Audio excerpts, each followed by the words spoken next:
Mko sawa? Mko sawa? Okay.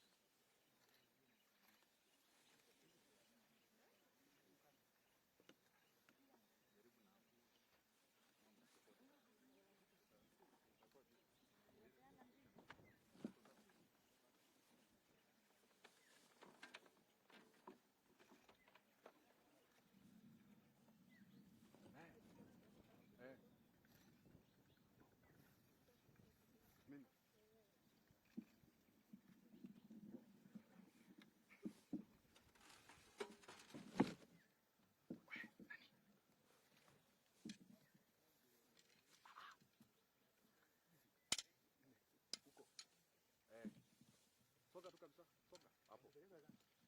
Si mnaona sasa vipi venye hapo? Hapana, unajua podium ikiwa hapo, block kila mtu. Hapo wasema nataka urudi. Unajua hapa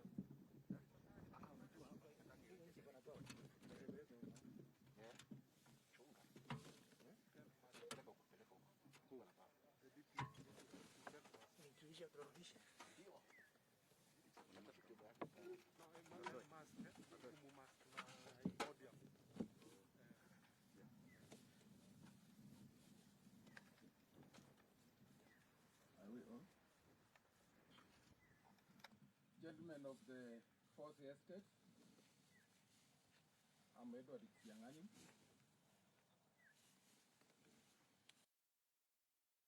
I want to just issue a short statement to you gentlemen and ladies of the Fourth Estate. First, this is the Western Economic Forum. We congregated here to discuss the economic situation in our country and to zero down on the economic situation in the Western region. This forum was attended by a team of elected leaders, professionals, political aspirants, elected members of Senate, National Assembly, and those who are aspiring to hold political office. We have youth leaders, we have women reps, business people, boda, mama mbogas, all those people that you can find in our country have representatives here.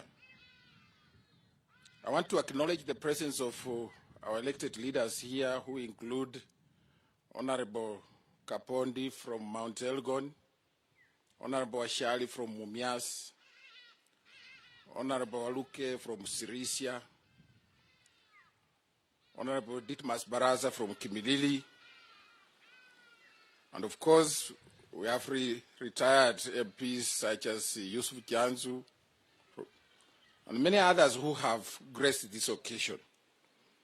For the last 2 days, we congregated to discuss our economic agenda, and we decided to invite the Deputy President of the Republic of Kenya to come and listen to us. We are grateful that he honored our invitation, and for the last 2 days he has been part and parcel of the discussions that have taken place in this very, very beautiful setting. So we are privileged to have listened to him. We gave him our ideas, he listened, he commended, and he provided direction. Ladies and gentlemen, we are doing this because we love our country, we are patriotic. Nobody can stand between us and the Republic of Kenya. We love our people, we love ourselves, and that's why we're thinking about the destiny of our country. From now on, we shall no longer be outsiders from the center of power. The people of the Western region want to be part of government. They also want to be part of the national conversation on the economy. And that's why they decided they have to meet. This event is unprecedented because in the past we have never been part of this conversation. So that when government is formed next year, and I'm confident that the next President of the Republic of Kenya is going to be William Samoei Ruto. When Dr. Ruto forms government, Western Kenya will be part of this experience, and we want to enjoy this experience. So, gentlemen of the Fourth Estate, ladies and gentlemen of the Fourth Estate, we make this passionate appeal to you to report correctly and to judge us by what we are going to do in the future. Sometimes you are too harsh to us, but just judge us, look at us, conduct proper polls, you know who is ahead.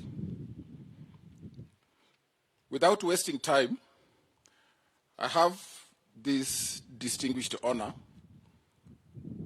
to invite the Deputy President of the Republic of Kenya to make a few remarks, and thereafter we shall read a media statement, a brief media statement that will interchangeably be read to you by selected members from the Western Economic Bloc. Thank you. Your Excellency, the Deputy President.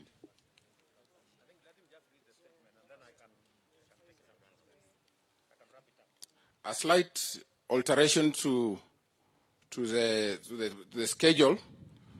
The Deputy President will wrap up the remarks that are related to this meeting. Let's go straight to the statement, then we wind up with the Deputy President. So the first person to read the statement is Honorable Mwambu Mabonga, MP Umula.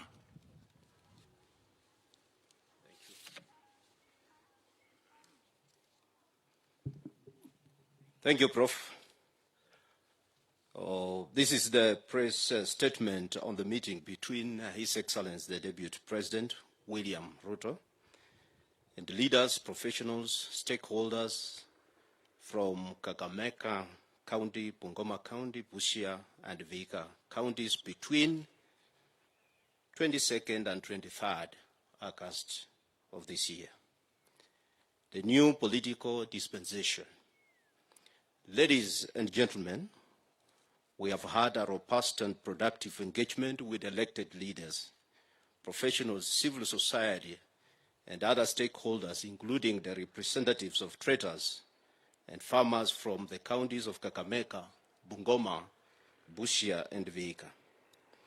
Western Kenya is part of the hustler conversation that seeks to change our politics from ethnicity to the politics of economy. The meeting is a statement of our resolve that it's time to change the political conversation in our country. It's time to refocus our energies, ideas, and resources. It's time to discuss issues of ordinary people like Mama Mboga, Boda Boda, operators, farmers, traders, pastoralists, fishermen, among others.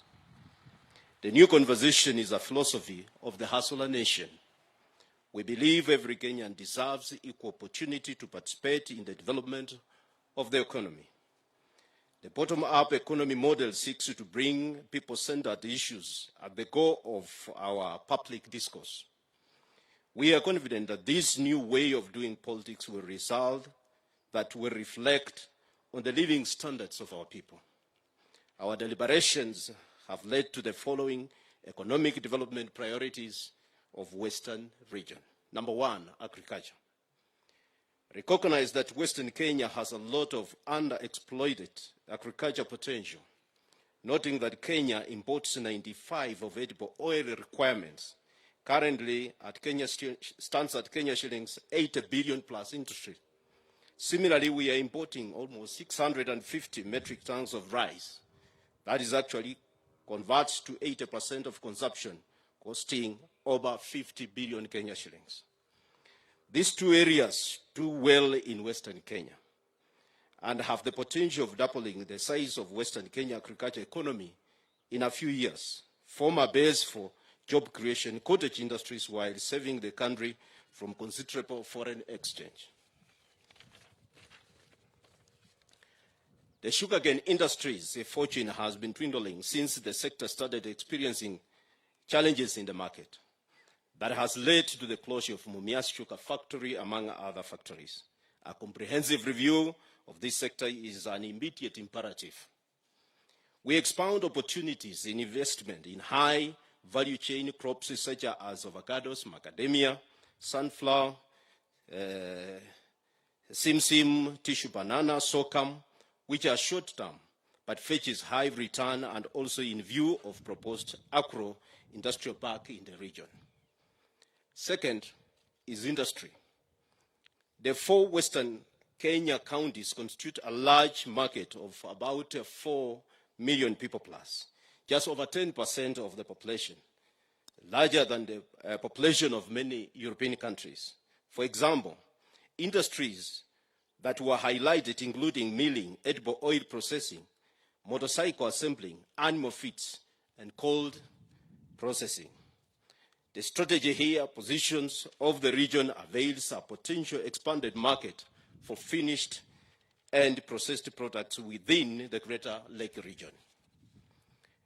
The readily available land that is available, that is 843 acreages of land at Nasewa Busia County, earmarked initially for sugar factory, can be utilized to establish agro-industrial park. I want to take this opportunity to invite my friend and my colleague, Honorable Imase, to proceed. Thank you. I will read on the following aspect, that is number 3, health.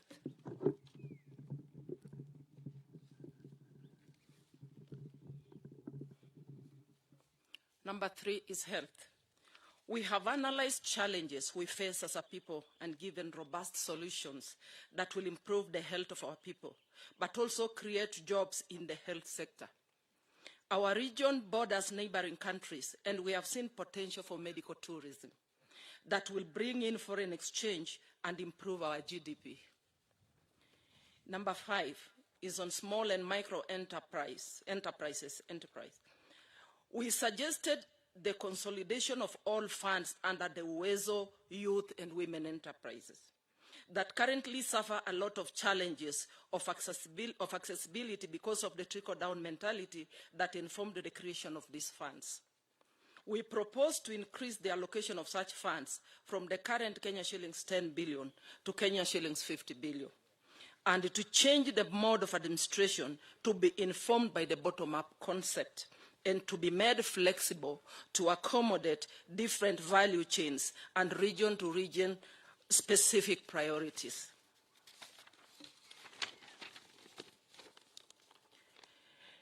The next one is on livestock and dairy production. We highlighted dairy industry as a potential growth area because climate favors the region. We looked at the bottlenecks and how we can turn them around to the benefit of our people. Potential of goat and sheep rearing on the hills that dot the region was suggested. Thank you.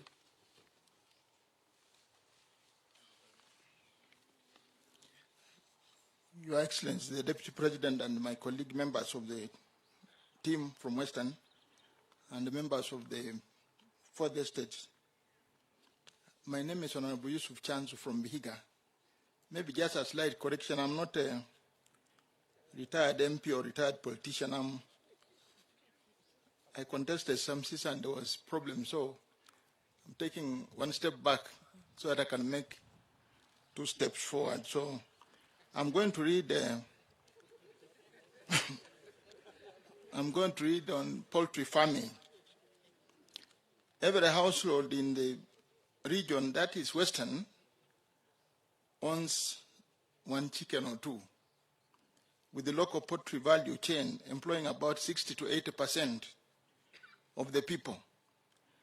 It is a practice that is embodied in our culture and lifestyle, which has gained solid enterprise resilience.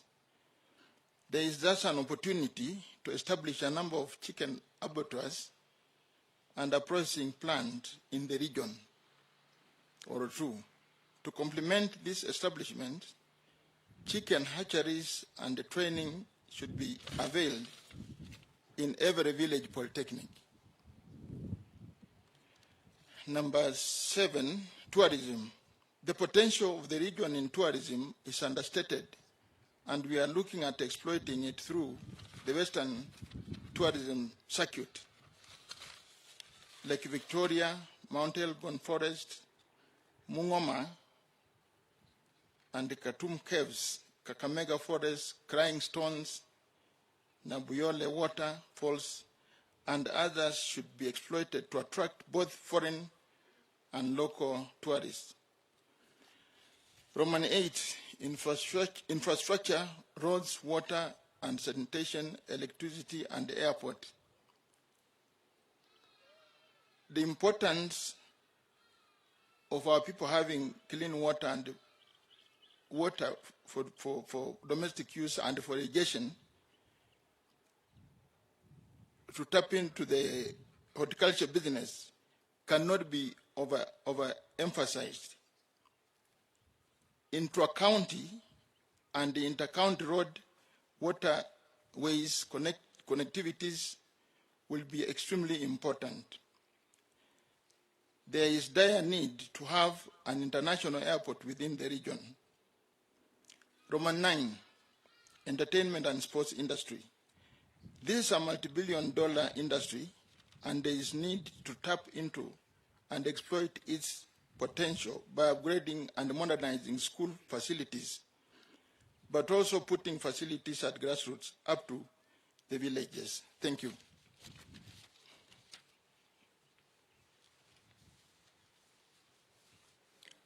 Ladies and gentlemen, my name is Adamaris, a youth from Western Kakamega County.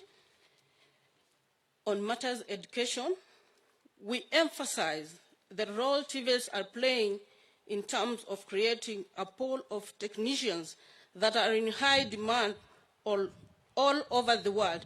We see the potential in exporting labor in the area. Improving and expanding primary and secondary school infrastructure was also highlighted. Matter governance and policy implementations. Majority of Kenyans worry about implementation, whereas the Constitution spells out mechanism for ensuring leadership accountability. The weak institutions of governance, particularly political parties, make it difficult for political accountability to prevail. We have thus agreed that we should consider the following. Number 1, entrenching a strong governance system among Kenyans by formulating formidable grassroots governance structure to improve people-centered governance.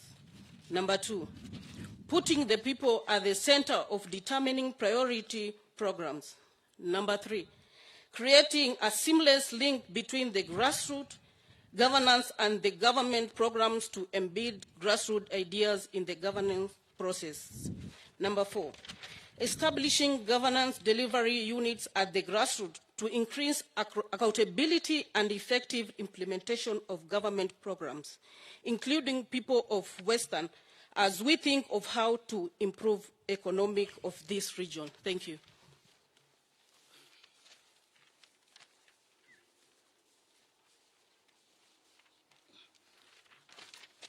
Asante sana. Nafikiria ndugu zangu kutoka kwa media houses tofauti nimesikia hiyo nakala, hiyo statement ile tumetengeneza na imesomwa vizuri na delegates wetu, members wa delegation, na tutajaribu tuwezavyo tuhakikishe kwamba mnapata kila mmoja wenu nakala.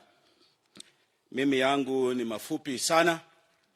Kwanza ni kuchukua nafasi hii kumshukuru Naibu wa Rais, ndugu yetu Daktari William Ruto kuja na wazo hili la kuweza kuweka watu kutoka sehemu ya magharibi pamoja ili waweze kuzungumzia uchumi wao. Hili ni jambo lenye liko na tofauti kubwa, na sisi yetu Naibu wa Rais itakuwa maombi. Tutakuombea wewe binafsi na pia tukuombee Wakenya waweze kuunga mkono ili yale yote tumezungumzia hapa Naivasha iweze kusaidia watu wa magharibi. Watu wa magharibi wakati huu tunavyozungumza uchumi uko chini. Watu wakati huu sasa hata kupata shilingi moja imekuwa shida kubwa sana.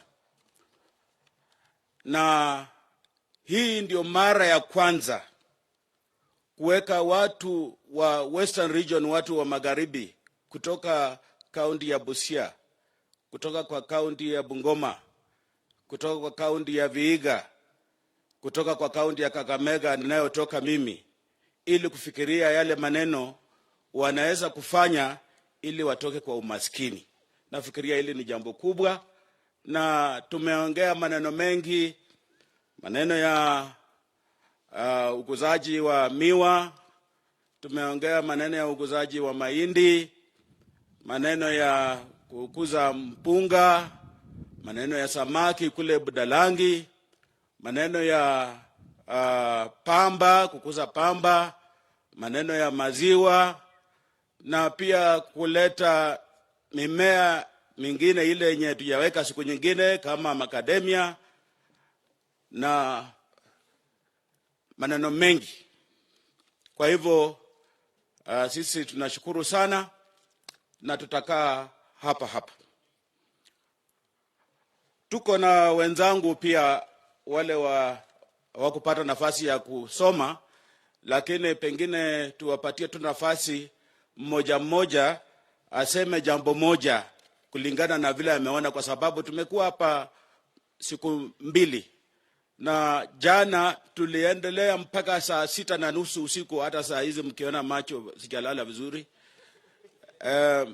Na tukaamkia mapema saa 2 kwa sababu ilikuwa ni lazima tuweze kuweka mawazo yetu pamoja ili yaweze kusaidia watu wa kutoka upande wa magharibi.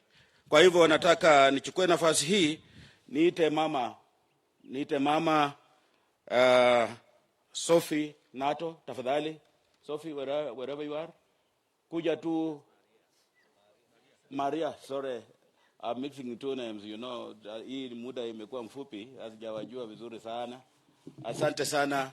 Ni jambo tu moja, 1 minute ya kuongezea yale tu yote tumezungumza na tumesoma katika hilo nakala. Asante, members of our fourth estate, naibu wetu wa raisi, naibu wetu rais na viongozi wote mlio hapa. Ninawakilisha wanawake ambao ninaamini ni wa magharibi ya Kenya. Kwa majina yangu ni Maria Nato, sio Sophie. Asante mheshimiwa. Kwanza ninataka kushukuru naibu wetu wa raisi, His Excellency the Deputy President, kutupatia nafasi kama wanawake kuanzia wanawake wa mashinani, mama mboga, the SMEs who represent 60% of the agricultural sector ya Western Kenya ambayo tunalisha Kenya nzima. Wanawake ambao wanahangaika kupata mapato ili waweze kulisha jamii yao, wengi wamewakilishwa hapa, mama mboga na wengine. Ninataka kushukuru ya kwamba you've not just considered us as women in the soup as it has been before, but you have considered us as being a part of your decision table. Nataka kushukuru sana ya kwamba umeona vyema ya kwamba tuweze kuwa katika decision table kusungumuzia mambo ya kulete uboraji wa uchumi wetu.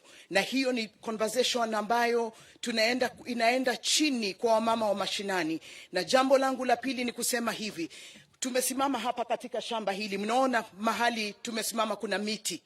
Miti hiyo inawakilisha the concept of bottom up.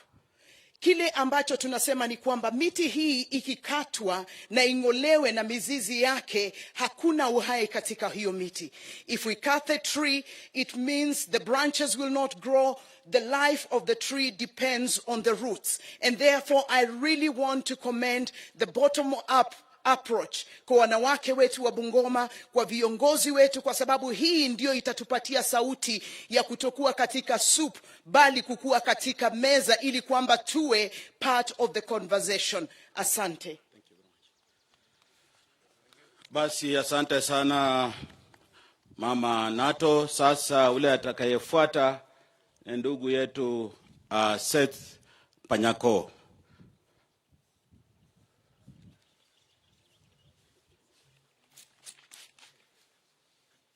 Thank you very much.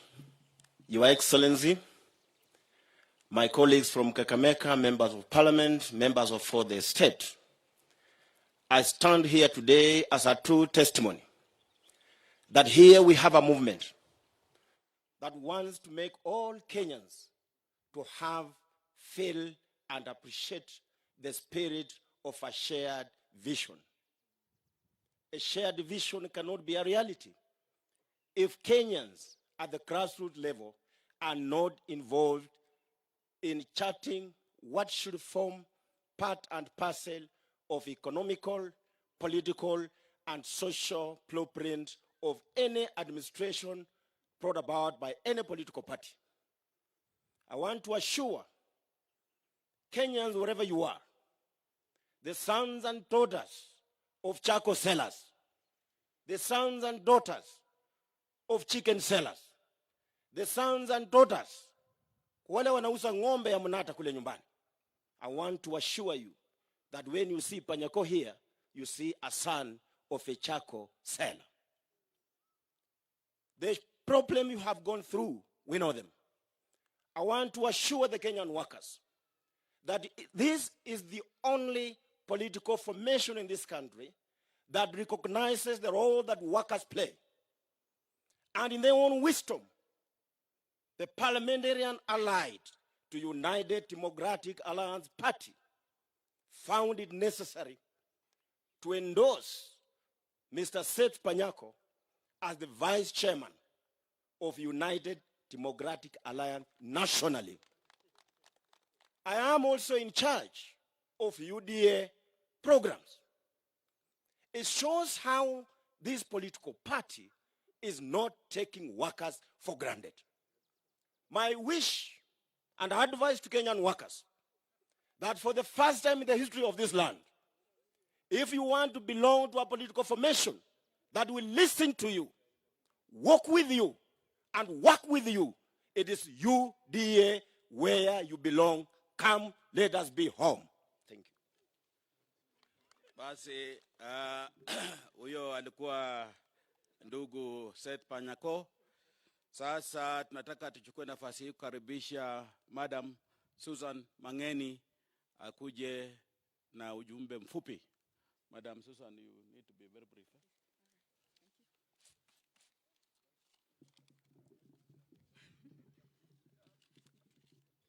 Asante sana.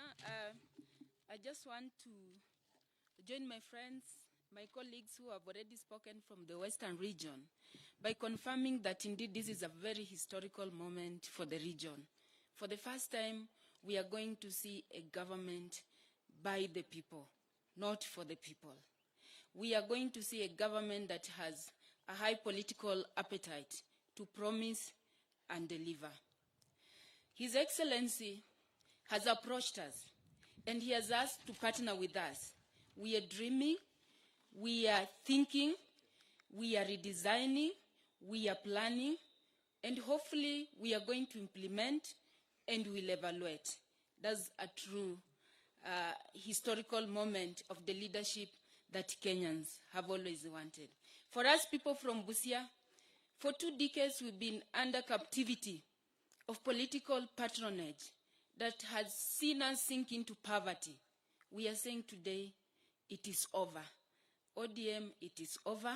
It is over for poverty. We are saying today, we are declaring, we know our problems and we know our solution.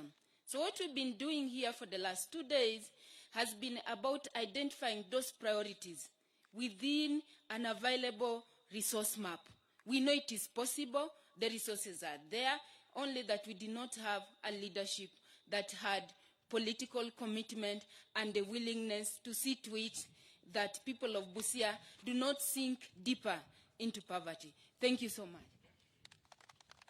Asante sana, Madam Susan.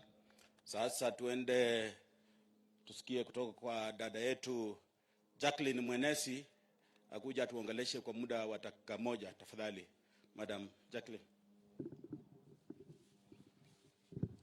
Asante sana, Mheshimiwa Washali. Naitwa Jacqueline Mwenesi, nikiwa MCA kutoka Vihiga County. Hapa tuko na Mheshimiwa Atingo kutoka Vihiga, Mheshimiwa Kevin kutoka Kakamega, na Vihiga County, Busia County, Kakamega County na Bungoma County MCS zaidi ya 60 wanaunga mkono na wakatutuma tuwawakilishe. Tunapoangalia katika hii bottom up economic model, sana sana inahusisha mambo ya mwananchi wa kawaida.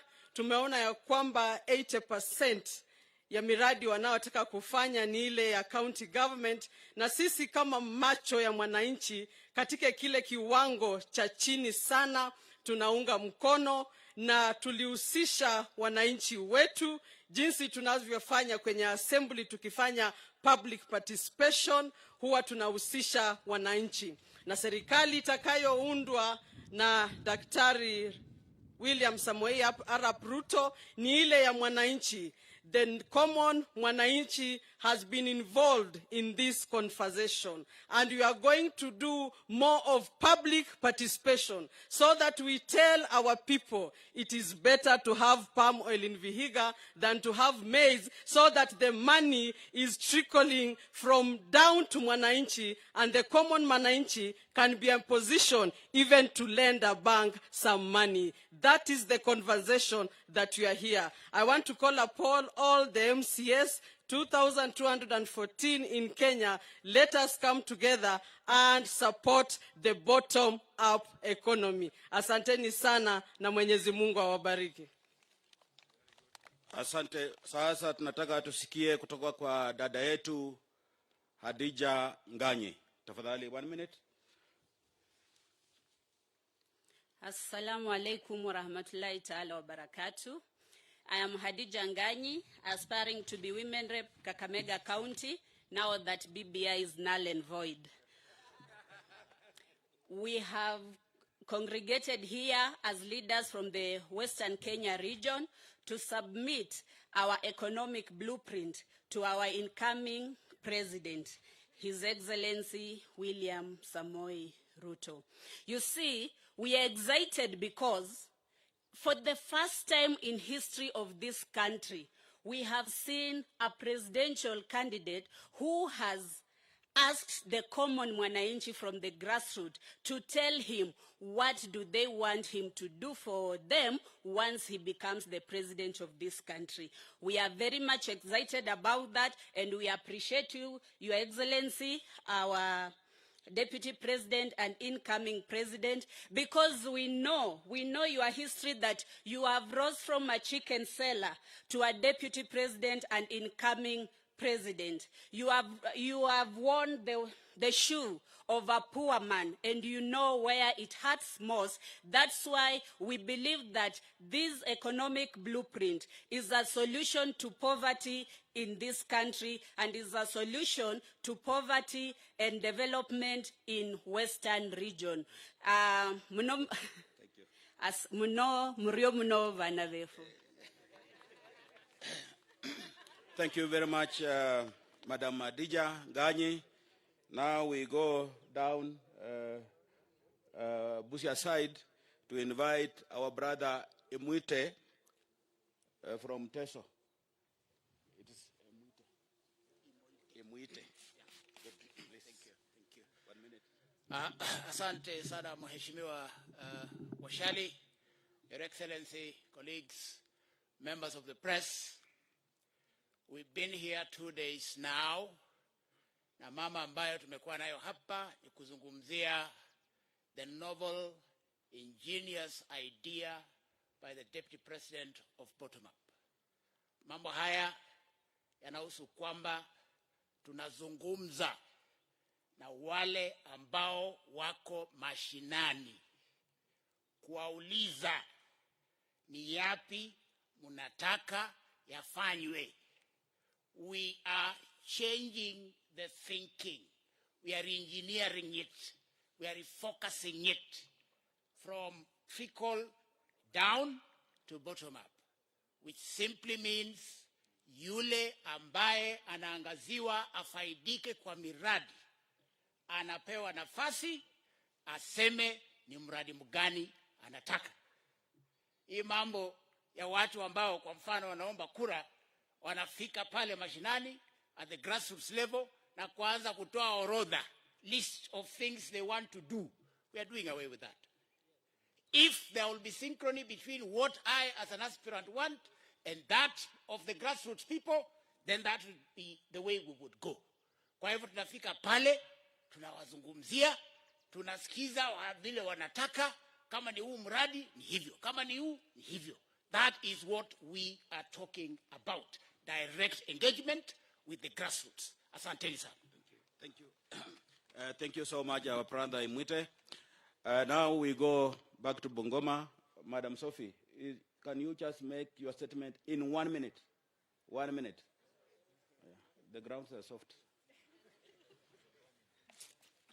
Yeah, thank you so much, Mheshimiwa Washali. Honorable Your Excellency William Samoei Ruto. First, we want to appreciate. My name is Sophie Nekoe Waliaula from Bungoma County. And in the history of Bungoma County, we are going to have the first woman and the third governor of Bungoma County. Right now, the conversation is about UDA and the Hustler movement. What we are doing right now is planning. And I want to urge all Kenyans, wherever you are, we are doing registration. Come register with the UDA. Asanteni sana. Karibuni kwa nyumba ya baba. Thank you, my sister Sophie. Now, I want to come back to Kakamega and invite Dr. Boni Khalwale. Please, Dr. Boni Khalwale.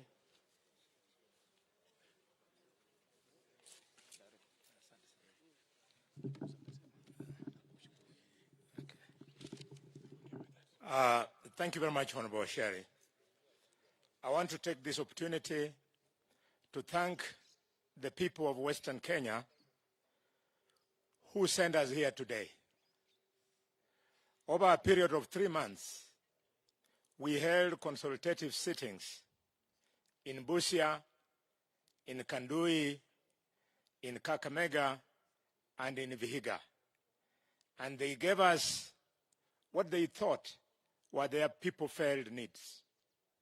We want to thank the Deputy President for joining us yesterday in our final discussion on those very needs that the people gave us and which we have today finally presented to him. Dear Kenyans, since 1963, it has not worked. trickle-down economics. Understand us, we must take advantage of our unique experience in the political journey of this country and the rare opportunity many of us have had to enjoy good education despite the difficult backgrounds we have come from. We are saying that if it didn't work for 58 years, if we are changing now to bottom up, we have made a good decision. And that decision, we've not made it blindly. We've been advised by technical experts from the National Economic Council of the Deputy President and the 50th President of Kenya that in our region, our GDP contribution is a mere 6%. Based on our population, it means we are below what we are able to produce by a whopping 30%. We are convinced that because of the election of next year, we are going to change this. How will we do it?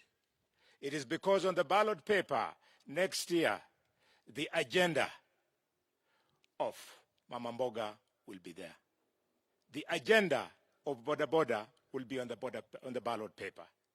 The agenda of the sugarcane cutters, of Nzoia Sugar Company, of Mumias Sugar Company, of Busia Sugar Company, Butali Sugar Company, and West Kenya Company will be on the ballot paper. Yes, the agenda of all the economic players will be on the paper, including even Mama Pima, that plays her role in our economy.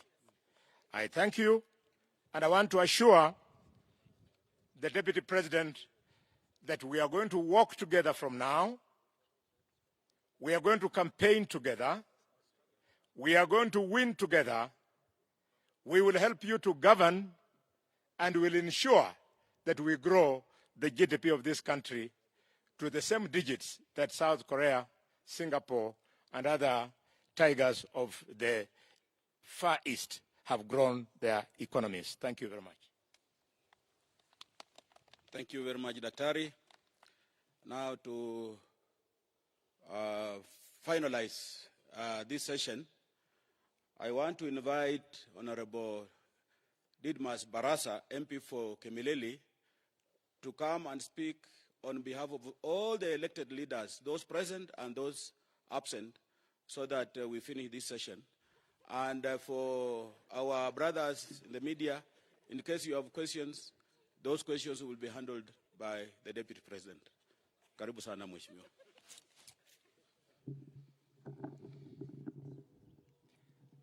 Thank you, Honorable Wasiali. On behalf of all elected leaders in this country, those who subscribe to the fact that we need to listen to the people who live at the bottom of the pyramid, I want to say the discussion that we've had from yesterday to today is going to usher in a new way of doing political business that for the first time since independence, since our forefathers threw away the white colonialists from this country will go to the polls to vote for a person who has involved them in identifying the governance model on what they think will make them better than before. For the first time in the history of this country, the Kenyans will go to the elections not to elect a person, but to elect a platform, an agenda, a model that they think will take their way of handling their economic livelihood to the next level. For the first time in this country, from the time that I began to vote as a person in this country, I will vote for the first person in next year, somebody who has asked me how best I want to be governed. Many times we have wasted our votes on people who will do seminars from a hotel to the other but trying to burn the midnight oil to create political slogans like Tiarara, like Tibim, and after we have voted, when we go back after the elections with the same problems, I find it very difficult to explain to the people what they meant by supporting a person, that particular slogan. And I think going forward today, the meeting that we have had from yesterday to today, and several other meetings with other regions, is going to deal a major blow to political brokers who have always been putting communities together and auctioning them to the highest bidder. This time around, we are going to work together because we have completely participated in creating, in developing an economic model that is going to improve the life of the Kenyan people. Today, it marks about 6 months from the time that I took a sabbatical leave.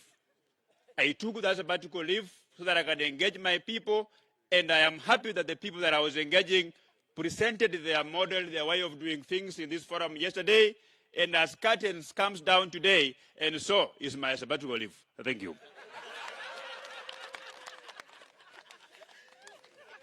Asante. Sasa nataka nichukue nafasi hii nikaribishe naibu wa rais Mheshimiwa William Ruto kuja azungumze machache na aweze kujibu maswali kama kutakuwa na maswali yoyote.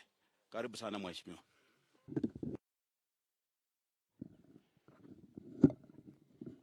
Thank you very much,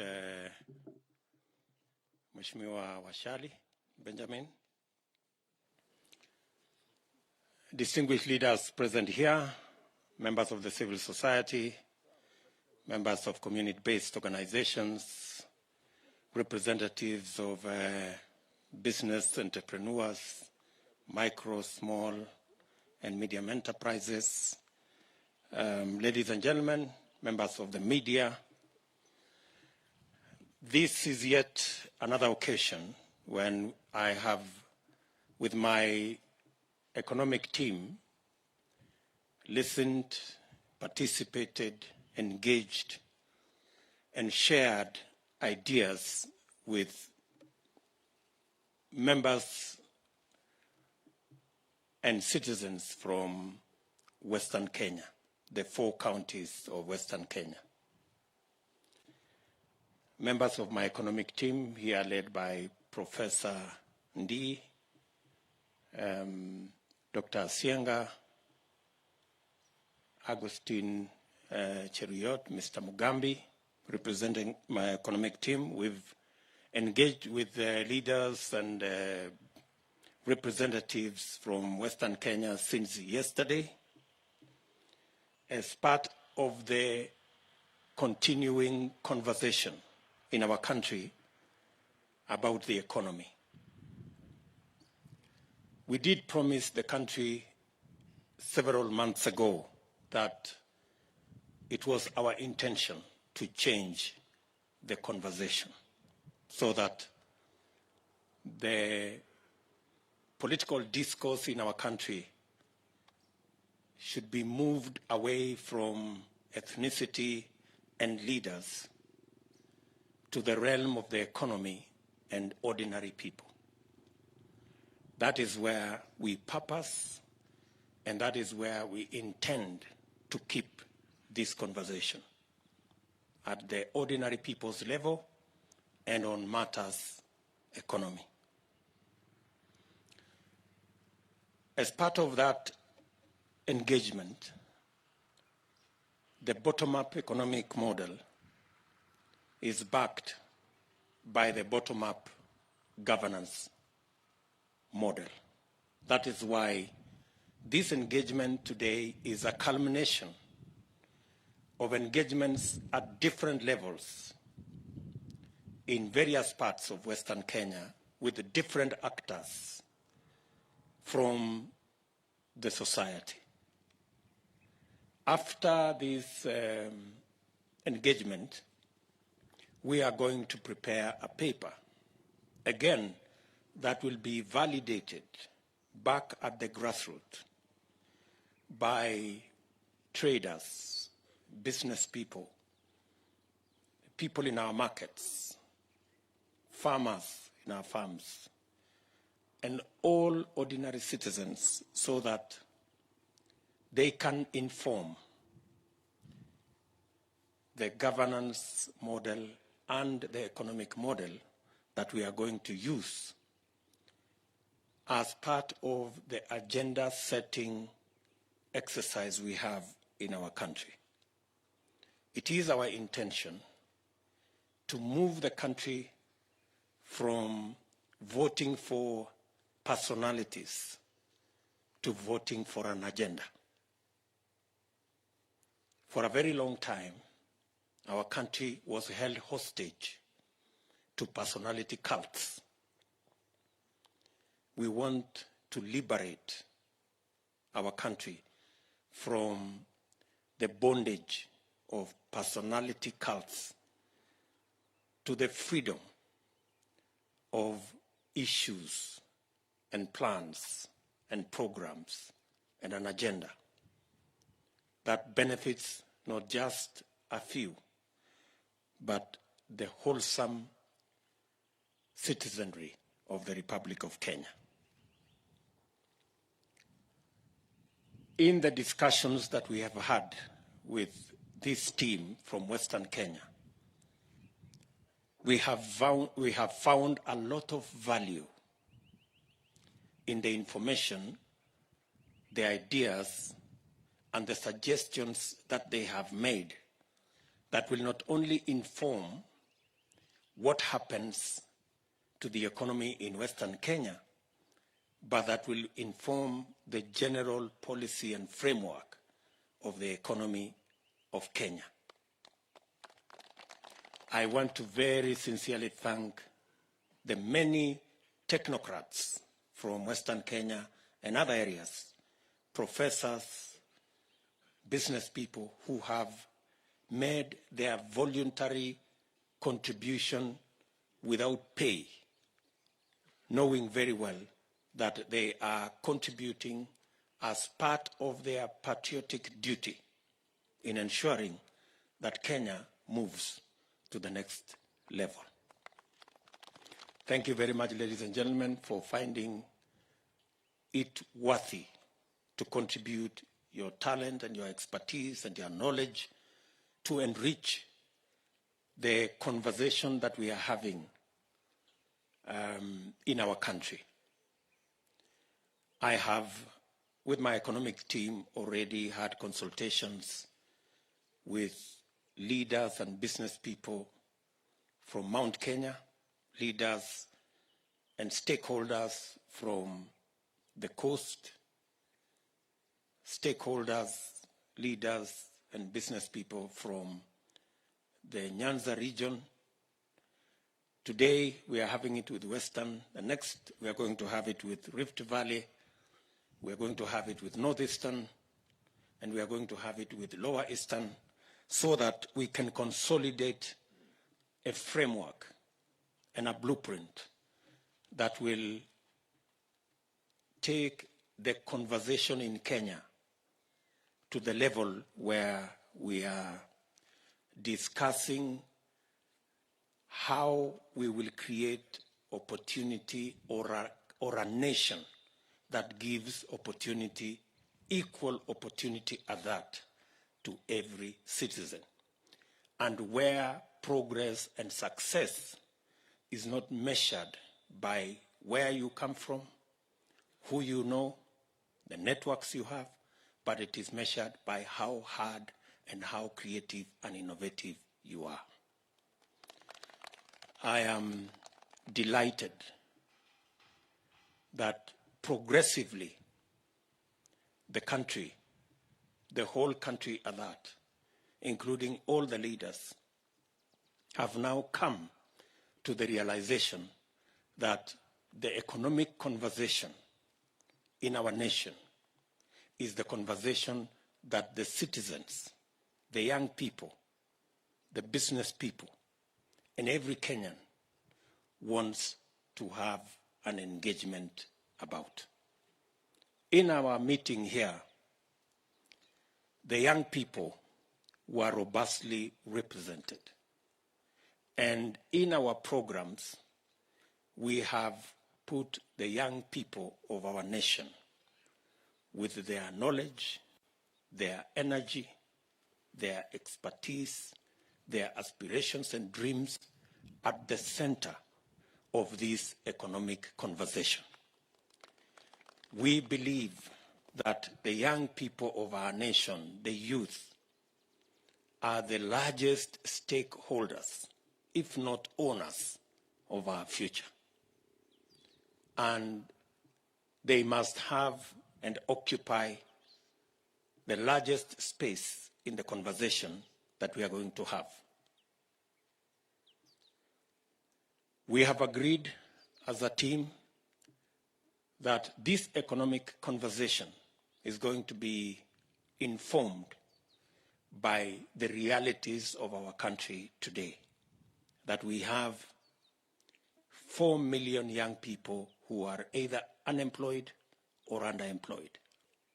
It's going to be informed by the reality that we have close to 8 million people who are entrepreneurs at micro, at small, and they are all operating below their potential because the environment, the financial environment, the credit environment, the policy, legislative environment is not favorable to them.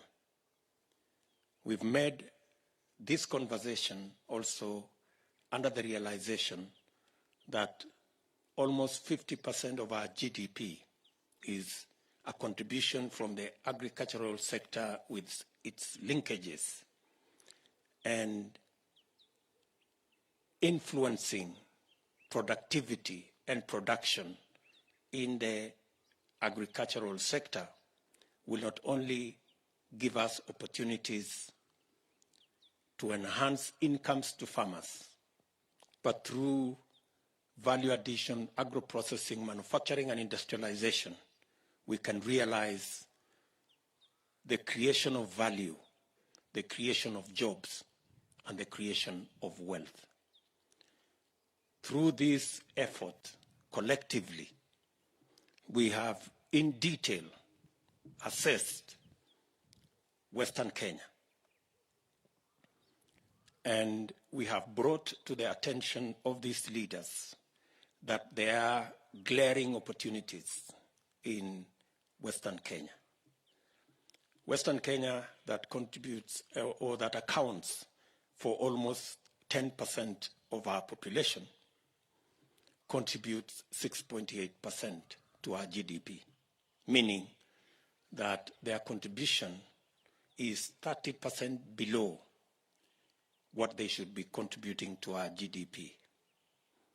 We think there is opportunity there to make sure that Western Kenya contributes its fair and rightful contribution to our GDP.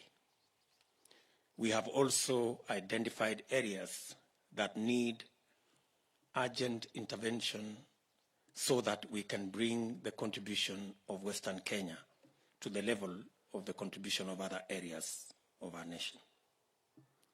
The whole edible oil industry, that is about 80 billion shilling industry that can grow to double that size, can be an opportunity for Western Kenya. All the way from soya to palm oil to sesame to cotton and the nut and oil crops.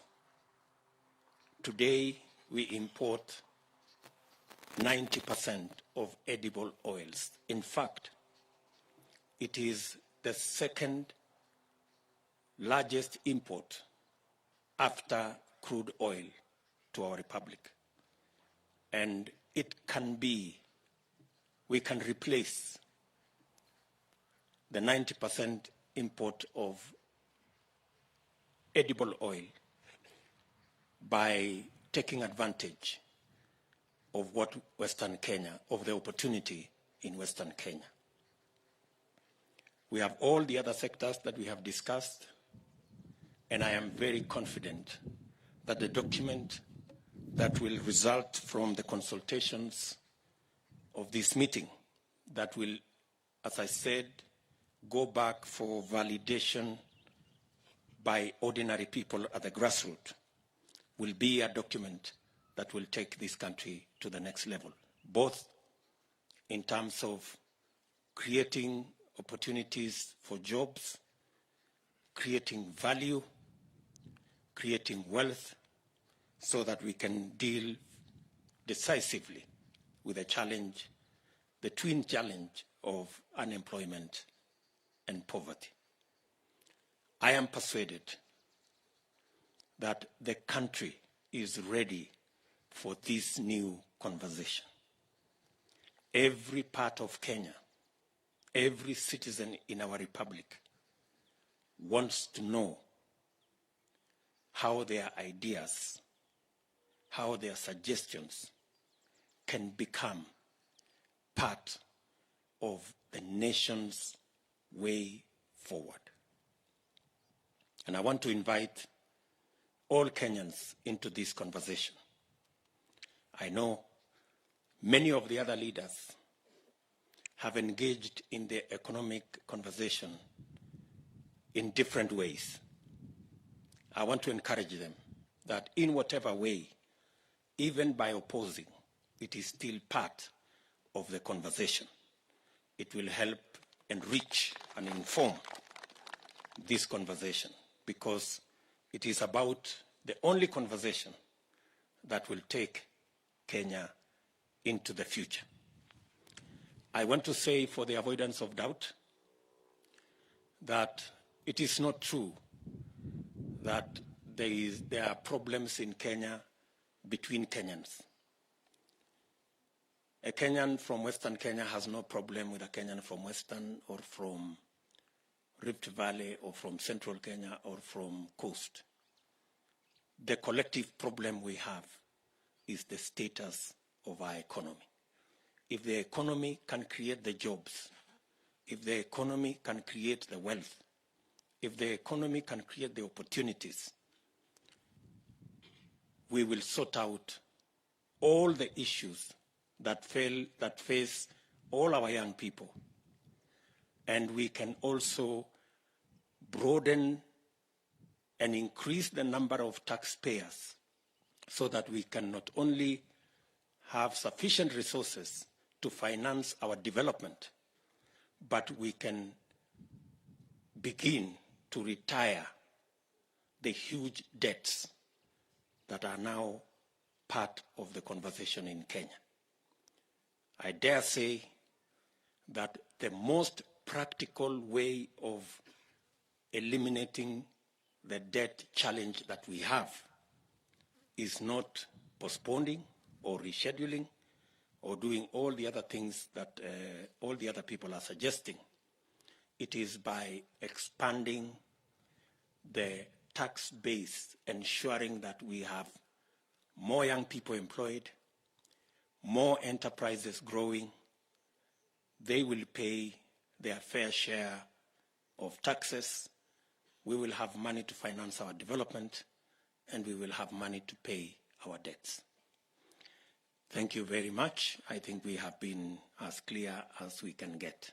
I can take maybe one or two questions.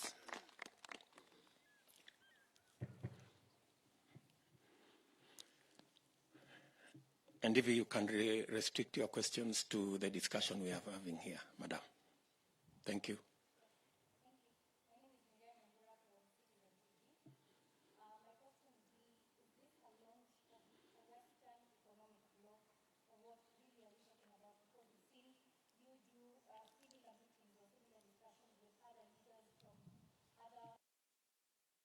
Of the country, perhaps is this really a launch, or what are we really talking about? Kindly allow me to digress a bit. Today, the ICTCS, Joe Musheru, while speaking during the launch of the NCCK Youth Fragility Report in Kiambu today, seemingly attacked you in one way or another. in the sense that he talked about your policies on the Hustler Nation, as well as your contributions to the church. Maybe what do you have to say regarding this matter? What is your reaction? Thank you.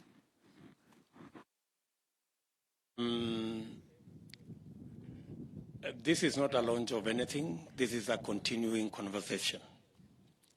And it is a conversation that we intend to be continuous as we bring on board the ideas, the suggestions of many citizens. We believe there is a pool, a rich pool of ideas among us Kenyans.